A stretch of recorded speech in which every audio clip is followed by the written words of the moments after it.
بسم اللہ الرحمن الرحیم۔ السلام علیکم۔ پروگرام الکلام کے ساتھ آپ کا میزبان محمد شعیب رضا حاضر خدمت ہے۔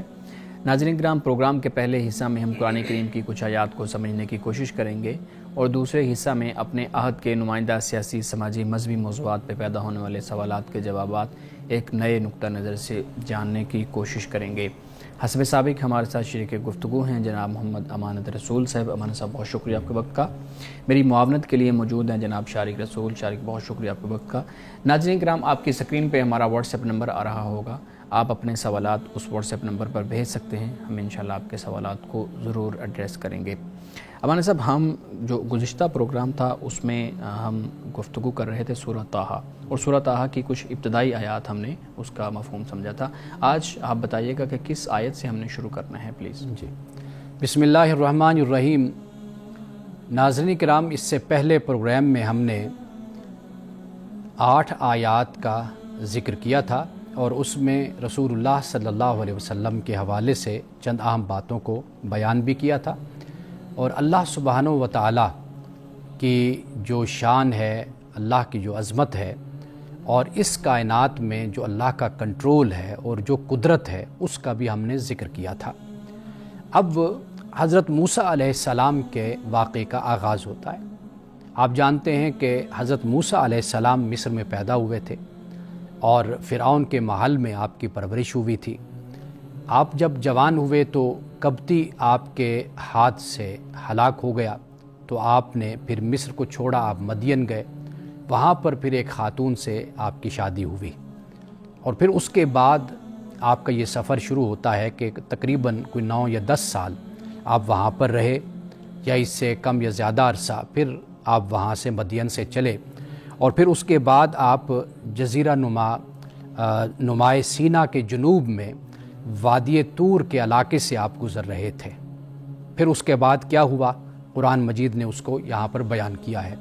فرمایا وَهَلْ أَتَاكَ حَدِيثُ موسیٰ، کہ کیا آپ کے پاس موسیٰ کی خبر آئی ہے۔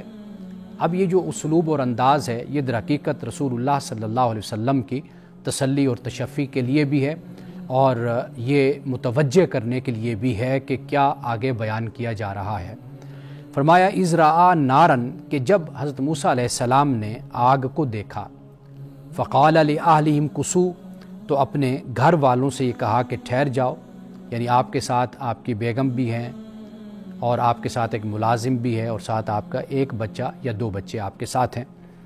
فرمایا کہ انی آنست نارن، کہ بے شک میں نے آگ دیکھی ہے، لعلی آتیکم منہا بقابس، کہ ممکن ہے کہ میں اس سے تمہارے لیے ایک انگارہ لاؤں، یا یہ ہے کہ او آجد علی النار ہدا، یا اس آگ پر مجھے راستے کا پتہ مل جائے۔ یہاں سے معلوم ہوتا ہے کہ حضرت موسیٰ علیہ السلام کو دور سے ایک چنگاری سی آپ کو محسوس ہوئی، یعنی ایسا نہیں کہ کوئی الاؤ دہکا ہوا ہے، بھڑکا ہوا ہے اور آپ اس کے پاس جا رہے ہیں، یا آپ نے دور سے اسے دیکھا ہے، تو یہ ایسے ہے کہ جیسے ایک چراغ ٹمٹماتا ہے، تو ایسی حالت میں آپ نے دیکھا، اور آپ نے پھر اس کے بعد کہا کہ بھئی ممکن ہے کہ وہاں پر آگ ہو یا کوئی شعلہ ہو تو میں اسے لے کر آؤں، اور وہ جس سے ایک اور مقام پر یہ بھی بیان کیا گیا کہ ہاتھ تم تاپو، یعنی اس سے حرارت لو، گرمی لو اس سے، یا پھر یہ بھی فرمایا کہ بھئی یا اس آگ پر مجھے کوئی راستہ مل جائے۔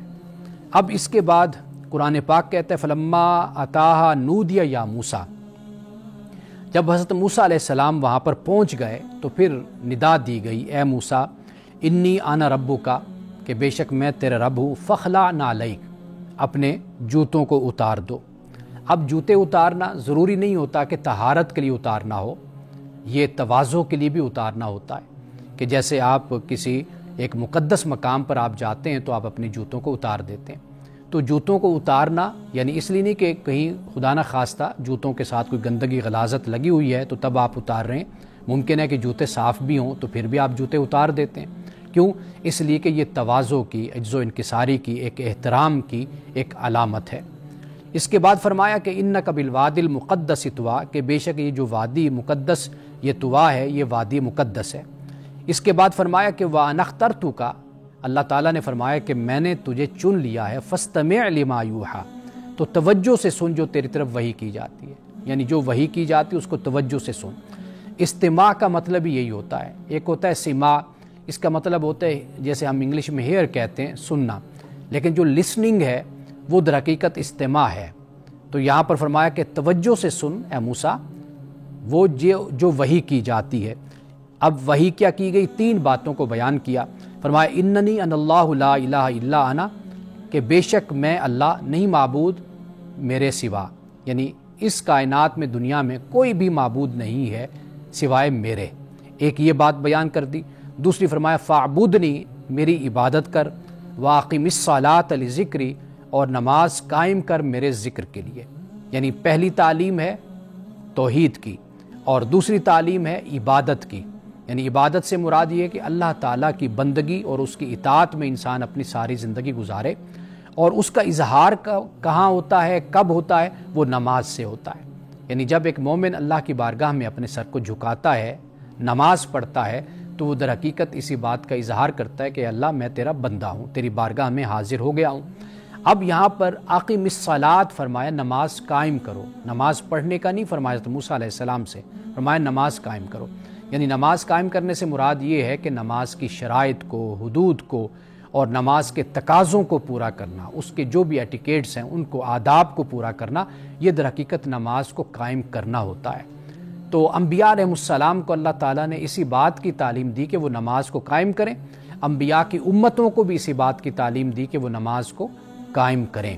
اور انبیاء علیہ السلام نے اپنی اولاد کو، اپنے اہل کو، اپنے خاندان کو نماز کی تلقین بھی فرمائی. وَكَانَ يَأْمُرُ أَهْلَهُ بِالصَّلَاةِ وَالزَّكَاةِ. حضرت اسماعیل علیہ السلام اپنی اہل کو، اپنے خاندان کو نماز اور زکوٰۃ کی تلقین فرمایا کرتے تھے.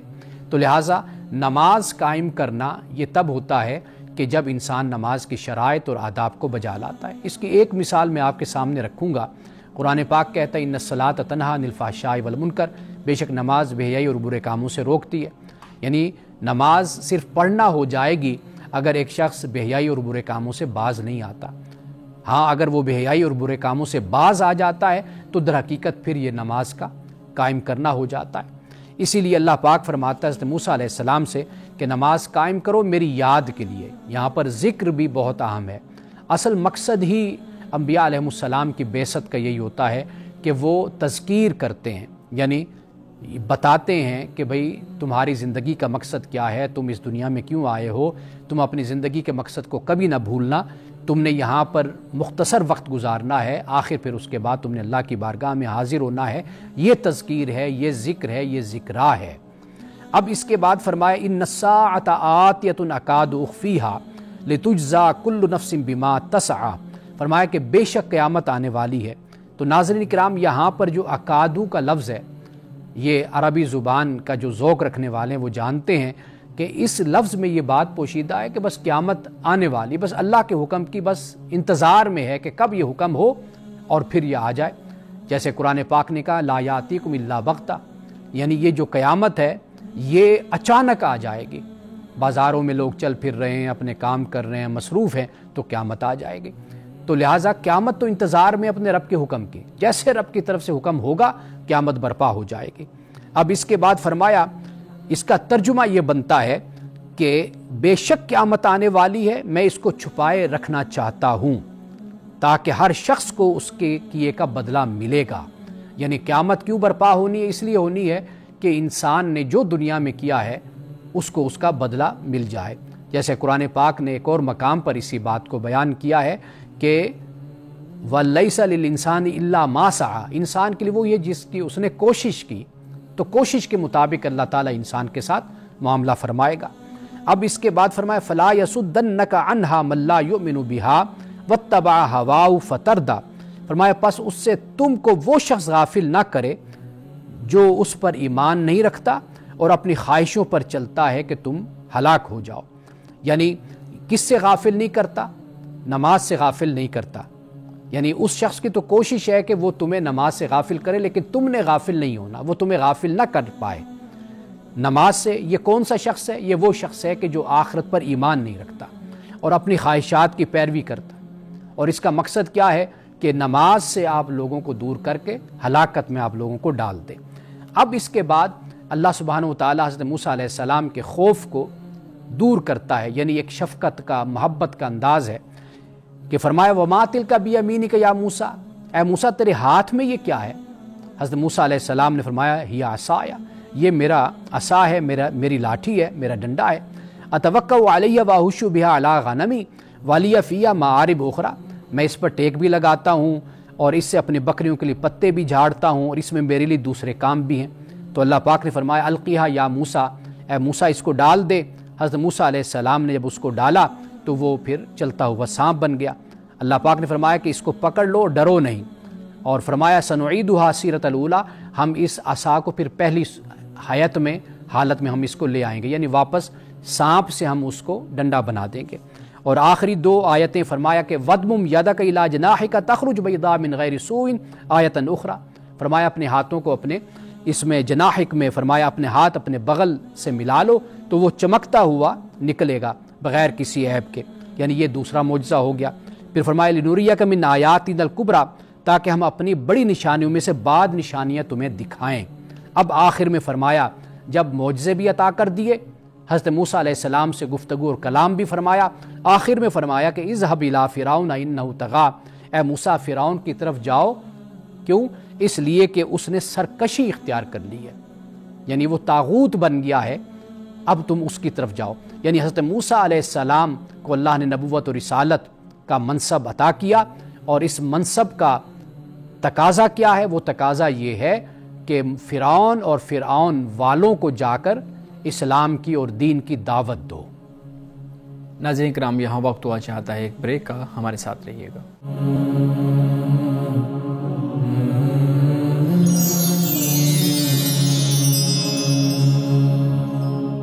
ویلکم بیک ناظرین، امان صاحب بہت شکریہ۔ سورہ طٰہٰ میں جہاں پہ حضرت موسیٰ علیہ السلام کا ذکر ہے اس کو آپ بیان کر رہے تھے۔ اچھا، ہم دیکھتے ہیں کہ ہم نے پچھلی جتنی بھی صورتیں پڑھی ہیں، ہم نے دیکھا ہے کہ اکثر میں حضرت موسیٰ علیہ السلام کا ذکر ہمیں کچھ نہ کچھ ملتا ہے۔ ہم دیکھتے ہیں کہ یوسف علیہ السلام کا ہم نے واقعہ پڑھا، وہ پورا ایک ہی صورت میں ہے۔ اصحاب کہف کا پڑھا، وہ بھی پورا ایک ہی صورت میں ہے۔ حضرت موسیٰ علیہ السلام کا واقعہ اکثر آیات میں، یعنی اکثر صورتوں میں کچھ نہ کچھ اس کو بیان کیا گیا ہے۔ اس کی کیا ریزن ہے؟ ایک ہی جگہ پہ اس کو کیوں نہیں بیان کیا گیا؟ اصل قرآن مجید کے جو نزول کا معاملہ ہے، اس مسئلے کو اگر ہم سمجھ جائیں تو یہ مشکل بھی ہماری حل ہو جائے گی۔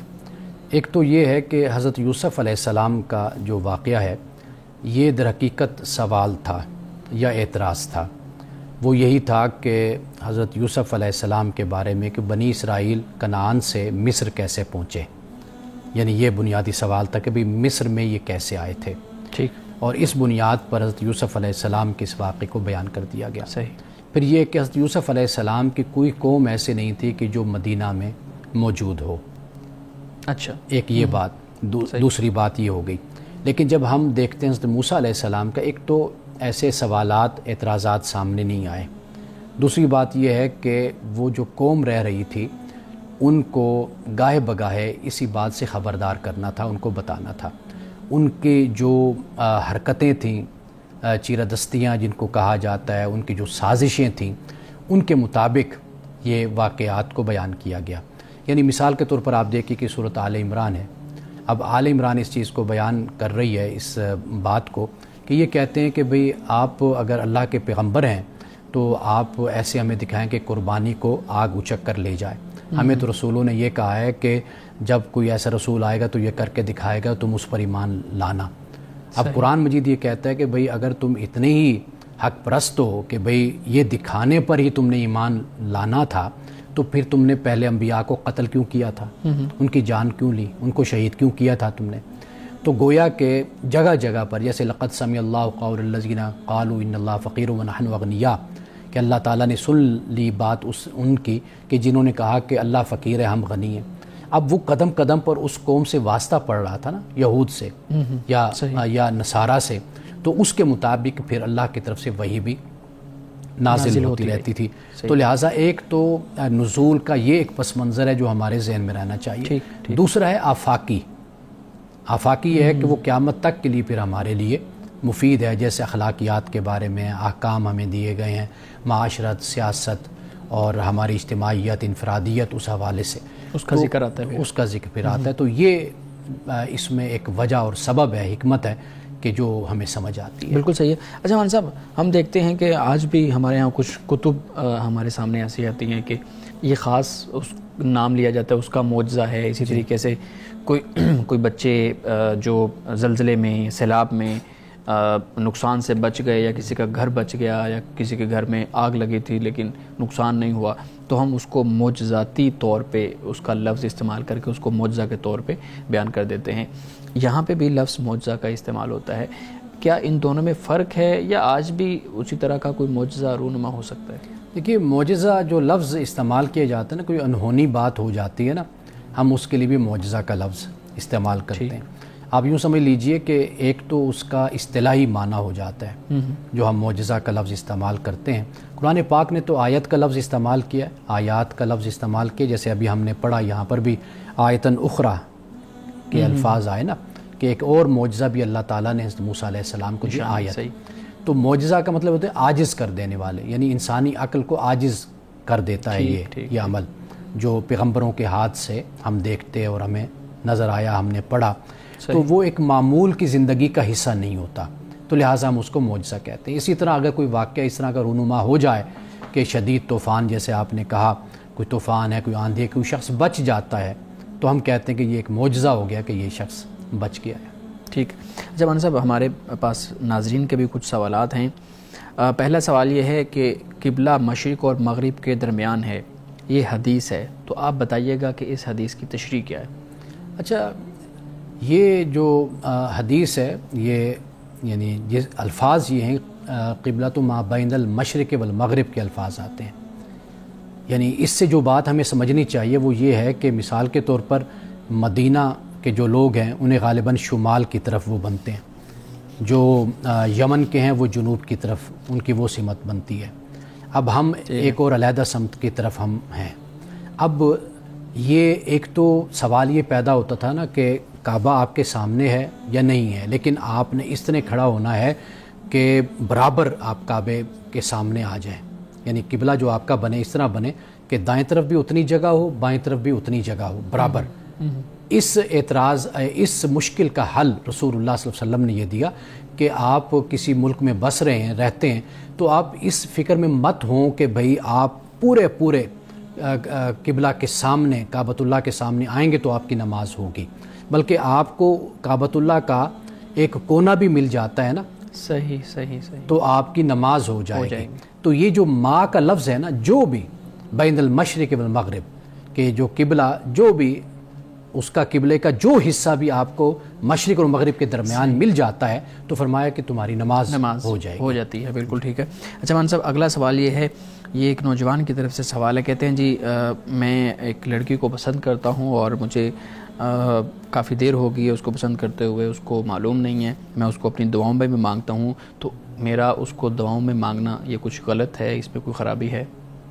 دیکھیے، جب آپ اس سے شادی کرنا چاہتے ہیں، نکاح کرنا چاہتے ہیں اور اسے اپنی رفیق حیات بنانا چاہتے ہیں تو آپ اللہ کی بارگاہ میں دعا کر سکتے ہیں۔ آپ کی کوئی بھی حاجت ہے، ضرورت ہے، آپ کی خواہش ہے اور جائز خواہش ہے، آپ اللہ تعالیٰ سے مانگتے ہیں۔ یعنی انسان شادی ہو جاتی ہے، پھر اولاد بھی اللہ کی بارگاہ میں دعا کرتے ہیں، اللہ مجھے صالح اولاد، انبیاء علیہ السلام نے دعا کی ہے۔ اور پھر آپ یہ دیکھیے کہ یقولون ربنا حب لنا من ازواجنا وذریاتنا قرۃ اعین، بیویوں اور بچوں سے ہم آنکھوں کی ٹھنڈک بھی مانگتے ہیں۔ بالکل صحیح۔ تو یہ دعا ہم کر سکتے ہیں، اس میں کوئی حرج نہیں ہے۔ بالکل ٹھیک ہے۔ مولانا صاحب، اگلا سوال یہ ہے، وہ کہتے ہیں جی غیر مسلم کو اپنے پہنے ہوئے جو کپڑے ہیں وہ دینا کیا گناہ ہے اور ان کے ساتھ میل جول رکھنا صحیح ہے؟ دیکھیے، غیر مسلم انسان ہے اور اس کے ساتھ کوئی بھی شخص ہے، آپ اس کے ساتھ روابط بھی رکھ سکتے ہیں، اور اگر آپ اپنی طرف سے کوئی اس کو تحفہ دیتے ہیں، کوئی ہدیہ دیتے ہیں، کوئی اپنے کپڑے دیتے ہیں، کچھ بھی دیتے ہیں تو آپ دے سکتے ہیں۔ اصل جو معاملہ ہمیں سمجھنا چاہیے وہ یہ ہے کہ آپ اپنے دین پر کمپرومائز نہیں کریں گے، اخلاقیات پر کمپرومائز نہیں کریں گے۔ مثال کے طور پر آپ کا کسی سے تعلق ہے، وہ کہتا ہے کہ بھئی ہم کوئی ایسا کام کرتے ہیں جو خلاف دین ہے، تو آپ مسلمان ہیں تو آپ وہ نہ کریں۔ اسی طرح مثال کے طور پر وہ یہ کہتا ہے کہ کوئی غیر اخلاقی کام ہے تو آپ وہ نہیں کریں گے۔ یہ غیر مسلم کی بات چھوڑ دیجئے، اپنا بھی مسلمان بھائی آپ کو اگر کسی ایسے فعل کی طرف راغب کرتا ہے کہ جو خلاف دین ہے، خلاف اخلاق ہے، آپ کو وہ بھی نہیں کرنا چاہیے۔ وہ جو ایک کامن گراؤنڈ ہوتا ہے اس پر آپ غیر مسلمان کوئی بھی ہو اس کے ساتھ آپ چل سکتے ہیں۔ بالکل صحیح ہے۔ ناظرین کرام، یہاں وقت ہوا چاہتا ہے ایک بریک کا، ہمارے ساتھ رہیے گا۔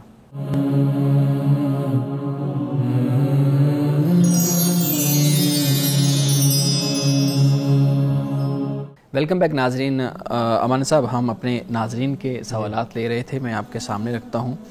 ایک سوال ہمارے سامنے آیا ہے، کہتے ہیں جی میں ایک لڑکا 12 سال سے، یعنی وہ اپنی بات کر رہے ہیں کہ 12 سال سے ایک لڑکی کو پسند کرتا ہوں، لڑکی بھی رضامند ہے، اب گھر والے نہیں مان رہے، تو آپ اپنے پروگرام کے تھرو گھر والوں کو سمجھائیے گا۔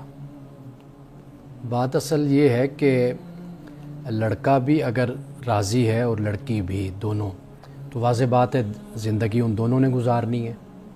تو والدین کو، بڑوں کو یہ بات سمجھنی چاہیے۔ یعنی مثال کے طور پر اگر 12 سال گزر گئے ہیں تو اس کا مطلب یہ ہے کہ وہ اس معاملے میں سنجیدہ ہیں کہ واقعی وہ اکٹھے زندگی گزارنا چاہتے ہیں اور شادی کرنا چاہتے ہیں۔ ویسے بھی اگر کوئی بھی مسئلہ ہو جہاں پہ لڑکا اور لڑکی راضی ہوں تو والدین کی ذمہ داری یہ بنتی ہے کہ وہ ان دونوں کو سمجھائیں، یعنی لڑکی والے بھی سمجھا دیں، لڑکے کو بتا دیں۔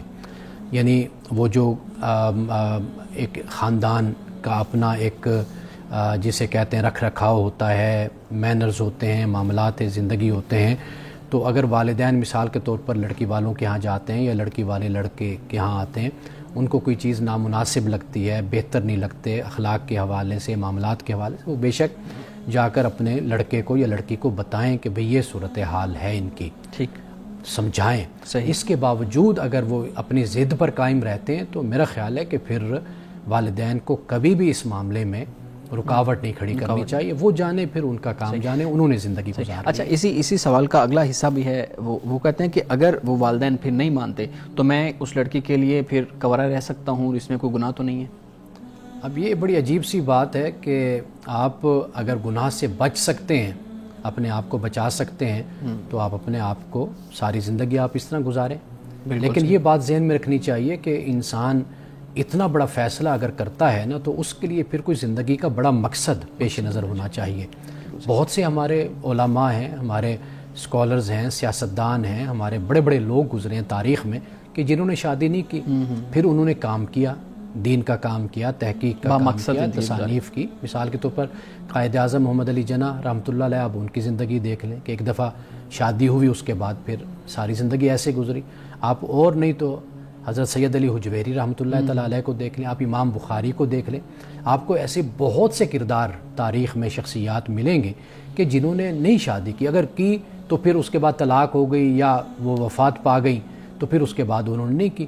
پھر یہ ہے کہ انسان پھر اپنی زندگی کا کوئی بڑا مقصد چنتا ہے تاکہ وہ اپنی فراغت کو اور اپنے وقت کو پھر اس پر صرف پہ لگا سکے۔ بالکل ٹھیک ہے مولانا صاحب، اگلا سوال ہمارے ناظرین کا، وہ کہتے ہیں جی یہ ایک ہماری بہن کی طرف سے سوال ہے کہ میرا بیٹا نشہ کرتا ہے اور وہ گھر میں کوئی خرچہ اور پیسے رقم بھی نہیں دیتا، تو لوگ مجھے کہتے ہیں کہ تم اس کی شادی کر دو، اگر نہیں کرو گے تو تم گناہگار ہو رہی ہو، تو اس صورت میں کیا میں گناہگار ہو رہی ہوں؟ دیکھیے، والدین اس وقت گناہگار ہوتے ہیں نا کہ جب ہر طرف سے معاملہ درست جاتا ہے، یعنی کہ بچہ جو ہے وہ ذمہ دار بھی ہے اور اپنے دیگر معاملات کو لے کر چلنے کے قابل بھی ہے۔ اب قرآن پاک نے اس مسئلے کو اس طرح حل کر دیا نا، قرآن نے کہا کہ فَإِنْ آنَسْتُم مِّنْهُمْ رُشْدًا فَادْفَعُوا إِلَيْهِمْ أَمْوَالَهُمْ، کہ جیسے یتیم بچے ہیں، ان کا مال ہے، تجارت ہے، کاروبار ہے، قرآن سرپرست کو یہ کہتا ہے، نگران کو یہ کہتا ہے کہ اگر تم ان میں محسوس کرتے ہو نا ذمہ داری دیکھتے ہو تو پھر ان کا مال ان کے سپرد کر دو۔ رشد کا لفظ استعمال کیا، یعنی عقلی بلوغت اگر ان میں ہے کہ وہ اپنا نفع نقصان سمجھتے ہیں تو لہٰذا پھر ان کا مال ان کے سپرد کر دو۔ اسی طرح دیکھیں، یہ تو صرف مال ہے نا، لیکن جب آپ اپنے ایک بچے کی شادی کر رہے ہیں تو پھر آپ یہ دیکھیں نا کہ وہ کتنا ذمہ دار ہے، اپنے نفع نقصان کو سمجھتا ہے نہیں سمجھتا، اپنی ذمہ داریوں کو نبھا سکتا ہے یا نہیں نبھا سکتا، آخر وہ اپنے گھر کا سربراہ بن جائے گا نا، تو پھر اس کے بعد وہ معاملات کو لے کر چلنے کے قابل ہے یا نہیں ہے۔ اب معاملہ یہ ہے کہ اگر یہ ماں جو ہماری بہن پوچھ رہی ہیں اگر اپنے بیٹے کی اس حالت میں شادی کر دیتی ہیں تو پھر گناہ گار ہوں گی کہ وہ بچہ کہ جو ایڈکٹڈ ہے، کسی نشے میں ہے، اور پھر اس کی شادی کر دیتی ہے، اب اس کے بعد جو نہ وہ گھر سنبھال سکتا ہے، نہ بیوی سنبھال سکتا ہے، نہ وہ اس قابل ہے، تو اب اصل میں وہ گناہ گار ہوگی. اسے چاہیے کہ پہلے ریہیبلیٹیشن کا جو عمل ہے وہ کرے، اپنے بیٹے کو ذمہ دار بنائے، نارمل کرے، پھر اس کے بعد اس کی شادی کرے. بالکل صحیح ہے. مولانا صاحب اگلا سوال ہے، یہ ایک بڑا ایک سماجی مسئلہ بھی انہوں نے لکھا ہوا ہے کہ یہ بڑا سماجی مسئلہ ہے اور اس کی طرف لوگوں کا رجحان بڑھتا جا رہا ہے. کہتے ہیں جی جب بھی بیٹیاں شادی کے بعد اپنے ماں باپ کے گھر آتی ہیں تو بھابیاں اور گھر والے یہ سمجھتے ہیں یہ کچھ لینے آئی ہیں. کیا شادی کے بعد بیٹیاں اپنے بھائیوں کے گھر یعنی بہنیں اپنے بھائیوں کے گھر نہیں آ سکتی؟ کیا ان کا کوئی حق نہیں ہے؟ کیا اسلام ان کو یہ حق نہیں دیتا؟ بھابیاں اور باقی لوگ یہ سمجھتے ہیں کہ اب یہ جو شوہر ہے، یہ جو تمہارا بھائی ہے، اس کا تعلق ہم سے ہے، اب اس کا تعلق تم سے نہیں ہے. تو وہ کہتا ہے کہ اس رجحان کے بارے میں آپ کی کیا رائے ہے؟ اچھا، تالی دونوں ہاتھوں سے بجتی ہے. جہاں پر نندیں جا رہی ہیں بھائی کی طرف، یعنی بہنیں جا رہی ہیں، تو وہ بھی کوئی تحفہ تحائف اپنے بھائی کے لیے، بھائی کے بچوں کے لیے، بھائی کی بیگم کے لیے لے کر جائیں، اس سے بھی اچھے تعلقات بنتے ہیں. اسی طرح جو بھابیاں ہیں وہ بھی خاطر تواضع کریں، خدمت کریں. یہ دونوں طرف سے معاملہ ہوتا ہے. ہم نے یہ بھی دیکھا ہے کہ نندیں جاتی ہیں تو مسائل پیدا ہوتے ہیں، یہ بھی صورت بن جاتی ہے. یہ بھی صورت بنتی ہے کہ کئی دفعہ وہ جسے ہم کہتے ہیں پوزیسو جو صورت ہوتی ہے بیویوں کی طرف سے، وہ بھی ہمیں نظر آتی ہے کہ وہ کسی صورت میں بھی خامند ہمارا کچھ بھی اپنی بہنوں کو یا اپنی ماں کو نہ دے. یہ بھی ایک صورت ہمیں نظر آتی ہے.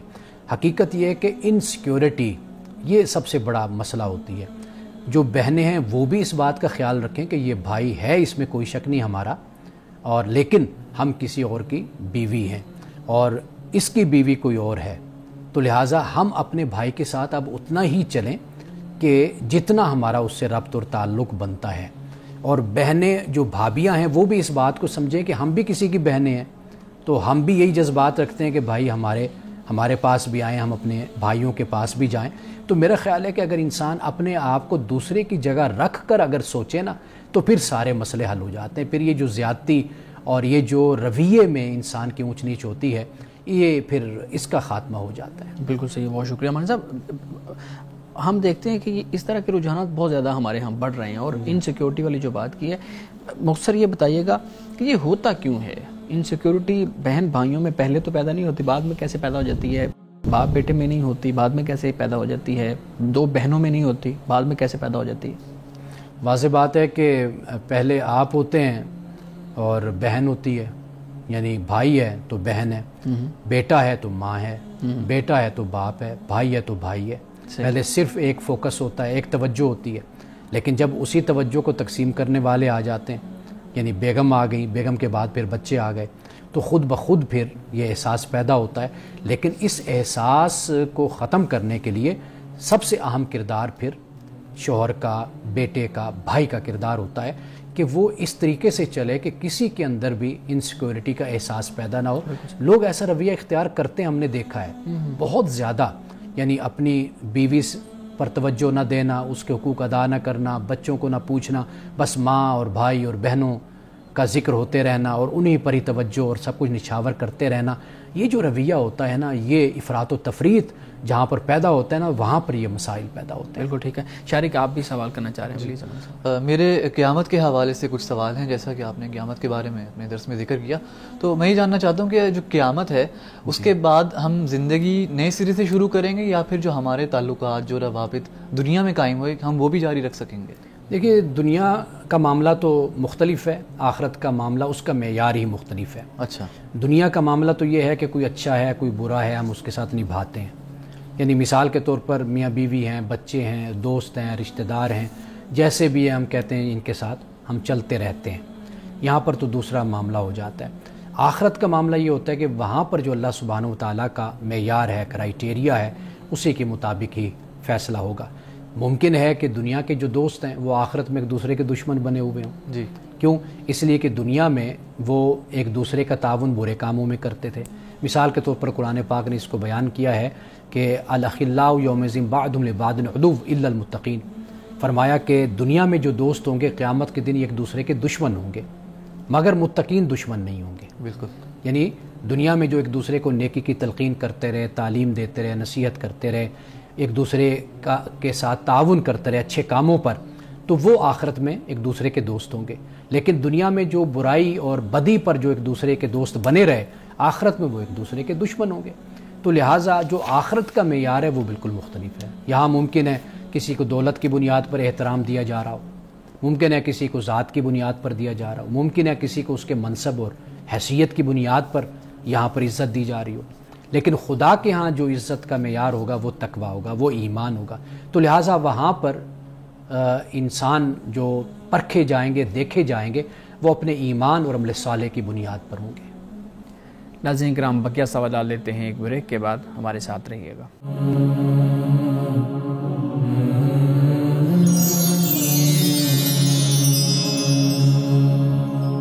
پروگرام میں ایک دفعہ پھر خوش آمدید. جی شارق پلیز. جی, قیامت کی جس طرح سے منظر کشی کی جاتی ہے, جس طرح ہمیں قیامت کا منظر پیش کیا جاتا ہے کہ دنیا تباہ و برباد ہوگی, تو ایک سوال نیچرلی ذہن میں آتا ہے کہ ان لوگوں کا کیا قصور ہے جو لوگ قیامت کو دیکھیں گے؟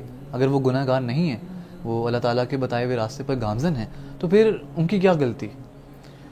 اچھا, ایک بات تو یہ ہے کہ قرآن مجید نے اس ہولناکی کو اور اس تباہی کو, بربادی کو آپ کہہ لیجئے, وہ بیان کیا ہے. ایک تو ہمیں اس بارے میں خبردار کر دیا ہے کہ وہ ایک بہت بڑا دن آنے والا ہے. یعنی تم اپنی زندگی اس طرح گزارو کہ جو اللہ نے حکم دیا وہ تمہارے پیش نظر رہے اور اس کے مطابق تم اپنے آپ کو اس دنیا میں رکھو. اب وہ جو ہولناکی کو بیان کیا گیا ہے وہ سب دیکھیں گے, اس میں کوئی شک نہیں, جیسے قرآن پاک نے اس کو بیان کیا. لیکن قرآن یہ بھی بیان کرتا ہے کہ جو اللہ کے نیک بندے ہوں گے وہ پھر اس کے بعد ایک آسانی میں آ جائیں گے, سکون میں آ جائیں گے. اسے بھی قرآن پاک نے ایک مقام پر ڈسکس کیا ہے. اچھا, یعنی آغاز تو اس طرح کا ہے کہ یک دم جیسے قیامت آئی اور سب لوگ ہلاک ہو گئے, لیکن پھر جب اٹھایا جائے گا, اب اس کیفیت میں جو خوف کی کیفیت ہوگی, دہشت کی کیفیت ہوگی, ایک قوم تو اس میں مبتلا رہے گی. اچھا, جو کفار ہیں, نافرمان ہیں, لیکن اس کے مقابل جو دوسری قوم ہے جو صالحین ہیں, مومنین ہیں, اللہ کے نیک بندے ہیں, وہ ایک خاص حد کے بعد, وقت کے بعد پھر ایک اس حالت میں آ جائیں گے جس میں ان کو سکون اور اطمینان ان کو نصیب ہو جائے گا. یہ بھی قرآن پاک نے بیان کیا ہے. تو لہٰذا قیامت کا آنا یہ سب کے لیے ہے اور سب کو خبردار کر دیا گیا. لیکن اس کے بعد کی پھر کیفیت ہے وہ پھر بدل جائے گی. یعنی نہ ماننے والوں کی کیفیت دوسری ہوگی اور ماننے والوں کی پھر کیفیت دوسری ہوگی. میں ایک سائنسداں کو سن رہا تھا جو بتا رہے تھے کہ جو دنیا ہے یہ فزیکل لا ہے, کہ فزکس کا لا ہے کہ دنیا جو ہے اس کا اختتام ہونا ہے. اب وہ بتا رہے تھے کہ دنیا کا اختتام سورج کی وجہ سے ہوگا, کہ جو سورج ہوگی وہ دنیا کو ختم کر دے گی. تو میں یہ سوچ رہا تھا کیا اس کو اس طرح سے سمجھا جا سکتا ہے کہ جو قیامت کا منظر ہے وہ بھی اس کے ساتھ اس کی تشبیہ اگر کی جا سکے, آپ کے خیال میں درست ہے؟ جی بالکل. آپ دیکھیے کہ قرآن پاک نے سورج کے بارے میں بیان کیا کہ اس کی روشنی ماند پڑ جائے گی. جی, اور اسی طرح ستارے جو ان سے ہیں وہ بکھر جائیں گے, یہ بھی قرآن پاک نے بیان کیا. جی, سمندر ابل پڑیں گے, قبریں پھٹ جائیں گی. یہ قرآن مجید نے مختلف مقامات پر جو قیامت کی ہولناکیاں ہیں, جو منظر کشی ہے, وہ قرآن پاک نے کی ہے. اور یہ حقیقت ہے کہ کائنات اپنے اختتام کی طرف بڑھ رہی ہے. جی, سائنٹسٹ اس بات کی تصدیق کرتے ہیں کہ کائنات اپنے اختتام کی طرف آہستہ آہستہ, واضح بات ہے اس کائنات میں انرجی ہے تو وہ استعمال ہو رہی ہے اور آہستہ آہستہ فنا کی طرف سفر جاری ہے. اور وہ جو فنا کی طرف سائنٹسٹ کہتے ہیں وہی در حقیقت یہ وہ سفر ہے کہ جس پر اللہ سبحانہ وتعالیٰ جانتا ہے, زیادہ علم, یعنی اللہ ہی قیامت سے واقف ہے, اس کے وقت سے بھی, اور کب آنی ہے قیامت وہ اللہ کے علم میں ہے. لیکن یہ واقعی حقیقت ہے کہ اسی طرح ہی کائنات اپنے اختتام کی طرف بڑھے گی. اچھا, آپ نے اپنے درس میں نماز کا ذکر کیا کہ قرآن میں ذکر ہے کہ نماز قائم کرو, اور میرا اسی حوالے سے سوال ہے کہ نماز قائم کرنے کا تو ذکر ہے لیکن نماز کو پڑھنے کا طریقہ وہ نہیں بتایا گیا قرآن مجید میں. تو جو نماز کو پڑھنے کا طریقہ ہے وہ ہمیں کہاں سے معلوم ہوتا ہے؟ یہ بہت اچھا بڑا بنیادی آپ کا سوال ہے کہ دو چیزیں ہیں, ایک قرآن ہے اور ایک سنت ہے. جی, یعنی یہ دونوں دین ہیں. ٹھیک ہے. یعنی یہ جو کہا جاتا ہے نا قرآن میں سب کچھ ہمیں تلاش کر کے دکھاؤ, قرآن میں یہ ہے یا نہیں ہے, اگر ہے تو مان لیں گے, نہیں ہے تو ہم نہیں مانیں گے. تو یہ جو سوال ہے اور یہ اس کا جو جواب مانگنا ہے یہ بنیادی طور پر غلط ہے۔ اچھا، دین قرآن بھی ہمیں بتاتا ہے اور رسول اللہ صلی اللہ علیہ وسلم کی ذات اقدس اور پھر پہلے انبیاء، ٹھیک ہے، ہمیں یہ معلوم ہوتا ہے کہ قرآن مجید اللہ کی کتاب، پھر اس کے ساتھ عملی طور پر جو ہمیں دین دیا گیا وہ سنت ہے۔ یعنی آپ دیکھیے کہ قرآن مجید نے نماز کا ذکر کیا، اب وہ نماز ہمیں کہاں ملتی ہے؟ وہ رسول اللہ صلی اللہ علیہ وسلم کے عمل سے ہمیں ملتی ہے۔ اچھا، اور پھر یہ ہے کہ آپ نے اس کو رائج کر دیا صحابہ میں۔ یعنی آج بھی اگر آپ دیکھیں گے، آپ کسی مسلمان بچے کو یہ بتانے کی ضرورت ہی نہیں ہے کہ یہ جو آواز آ رہی ہے اسے ہم اذان کہتے ہیں، اس کو شروع سے معلوم ہے کہ یہ اذان ہے۔ اسے نماز کا بھی پتہ ہے کہ 5 وقت نماز ہوتی ہے، اسے روزے کا بھی پتہ ہے، اسے زکوٰۃ کا بھی پتہ ہے، اسے حج کا بھی پتہ ہے۔ ایسے بہت سے امور اور معاملات ہیں کہ جن کی خبر ہمیں ہے۔ قرآن پاک نے اس کا صرف ذکر کیا، یعنی قرآن نے زکوٰۃ کا ذکر کر دیا۔ اب زکوٰۃ کیسے دینی چاہیے، کتنی دینی چاہیے، وہ ہمیں پھر سنت سے اس کا علم ہو جاتا ہے۔ تو قرآن مجید اگر ایک بات کو بیان کرتا ہے نا اور اس کی تفصیل نہیں دیتا تو وہ در حقیقت اس لیے نہیں تفصیل دے رہا کہ قرآن سے باہر پیغمبر کی زندگی میں، عمل میں اور مسلمانوں کے عمل میں وہ چیز رائج اور موجود اور مروج ہے، تو لہٰذا وہ بھی دین ہی ہے جو مسلمانوں کی زندگی میں نافذ ہوا۔ مسلمان اس کو آج 1500 سال سے لے کر اس کو اختیار کیے ہوئے ہیں۔ دنیا کے کسی بھی کونے میں مسلمان ہوگا وہ نماز پڑھے گا، اسی طریقے سے ہی نماز پڑھے گا، یہی اسی انداز سے نماز پڑھے گا، 5 وقت نماز پڑھے گا۔ تو لہٰذا دین صرف یہ نہیں قرآن میں ہے، بلکہ قرآن میں جو بیان ہوا، جو اشارتاً بیان ہو گیا، اختصار کے ساتھ بیان ہوا، در حقیقت اس کی تفصیل پھر ہمیں سنت میں ملتی ہے۔ تو لہٰذا سنت بھی دین ہے۔ آپ نے ابھی کہا کہ قرآن مجید جو ہے اس کو یعنی کہ یہ کہنا کہ قرآن میں سب کچھ موجود ہے یہ درست نہیں ہے، لیکن قرآن میں ہی ایک آیت ہے جو یہ بیان فرماتی ہے کہ قرآن مجید ہی سورس آف ٹروتھ ہے، اور آپ نے قرآن مجید سے ہی، اس کے علاوہ آپ نے کچھ بھی نہیں ماننا۔ قرآن مجید میں رطب و یابس کے الفاظ آتے ہیں جی، کہ خشک تر سب کچھ قرآن میں موجود ہے۔ اس کا جو معنی سمجھا گیا وہ ہمارے ہاں درست نہیں سمجھا گیا۔ اچھا، اصل بات یہ ہے کہ جو قوم آپ کے سامنے موجود ہے، رسول اللہ صلی اللہ علیہ وسلم اس قوم سے خطاب کر رہے ہیں۔ اس قوم کو جو ضرورت تھی اس وقت، یعنی عقیدے کے حوالے سے، شرک کے حوالے سے ان کی مکمل رہنمائی کر دی گئی، عبادات کے حوالے سے، یعنی جو ان کے سوالات تھے، جو ان کے اعتراضات تھے، جو ان کے تقاضے تھے، جو ان کے چیلنجز تھے، ان کو قرآن پاک نے بیان کر دیا۔ تو اس طرف در حقیقت قرآن پاک نے اشارہ کیا ہے۔ اس سے مراد ہرگز یہ نہیں ہے کہ ہر چیز قرآن مجید میں ہے۔ جی، قرآن مجید میں یعنی انسانی زندگی کے لیے جو بنیادی جو حل ہونے چاہیے، جو بنیادی مسائل ہونے چاہیے، قرآن پاک نے ان کو بیان کر دیا، جو ہماری ضرورت کے لیے، قیامت تک کے لیے، انسانی معاشروں کے لیے، انسانی ذات کے لیے جن کی ضرورت ہے، وہ قرآن پاک نے ان کو بیان کر دیا ہے۔ وہاں سے آج کی حدیث مبارکہ بیان کیجیے گا۔ آج کی حدیث ہے، رسول اللہ صلی اللہ علیہ وسلم نے فرمایا، جس شخص کو یہ بات پسند ہو کہ اللہ تعالیٰ اسے قیامت کے دن غم سے اور گھٹن سے اس کو محفوظ رکھے، تو پھر اسے چاہیے کہ تنگ دست قرض دار کو مہلت دے یا قرض کا بوجھ اس کے اوپر سے اتار دے۔ قرآن مجید بھی اسی بات کی تعلیم دیتا ہے کہ وَإِن كَانَ ذُو عُسْرَةٍ فَنَظِرَةٌ إِلَىٰ مَيْسَرَةٍ وَأَن تَصَدَّقُوا خَيْرٌ لَكُمْ إِن كُنتُمْ تَعْلَمُونَ۔ فرمایا کہ اگر تنگ دست ہے، مقروض، تو پھر اس کو آسانی تک اس کو مہلت دو، لیکن فرمایا کہ اگر تم صدقہ کر دو، یعنی اس کو معاف کر دو، چھوڑ دو، تو یہ بہتر ہے تمہارے لیے۔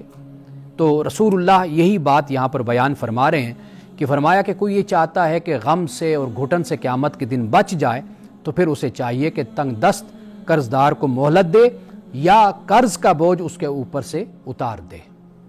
ناظرین کرام، اس دعا کے ساتھ اپنے پروگرام کا اختتام کریں گے۔ اللہ رب العزت حسن کلام اور تاثیر کلام عطا فرمائے، ہماری زبان کی گروں کو کھول دے اور سننے والوں تک خیر کا پیغام پہنچے۔